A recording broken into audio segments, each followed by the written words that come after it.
Hi guys!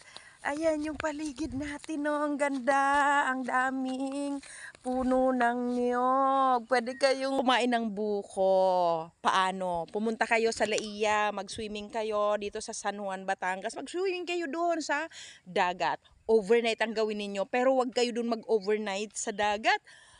Dito kayo mag-overnight. Dito kayo matulog. Irerenta nyo lang yung bahay na yun, no? Yung kubo na yun. 3,000 isang grupo na. Panglahatan na tulog sa loob ng kubo. Maluwag yung kubo actually. Pwede ring matulog sa mga upuan.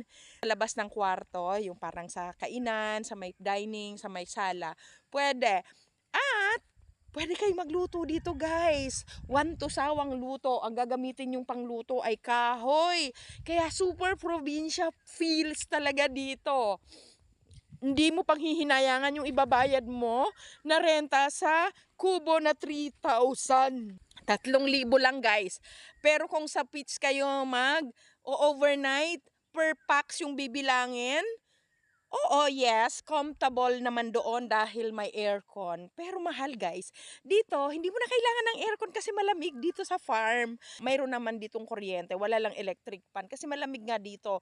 Pero kung sanay ka ngang may electric pan, magbitbit ka, oh, ano pa yung kasama sa 3,000 na babayaran mo dito sa farm na ito na napakaganda. Pwede kang mag-feed ng animals nila, like may kaunti silang chicken, mayroon din silang kambing, mayroon silang horse. At ang kagandahan nito, dahil nasabi ko nga mayroon silang horse, pwede ka ditong mag-horseback riding. Mag-experience ka ng pagsakay sa kabayo. Kasama na yun dun sa 3,000, guys. At isa pa, kung nakikita mo yung puno ng nyog, ang daming bunga, pwede kang manghingi ng buko. Huwag mo lang dadamihan. Kung gusto mong madami, pwede kang bumili sa kanila ng buko, dalhin mo sa Manila kung may dala ka namang sariling sasakyan. Pwede ka palang mag-bonfire dito sa gabi. O, di ba? Bonfire is life.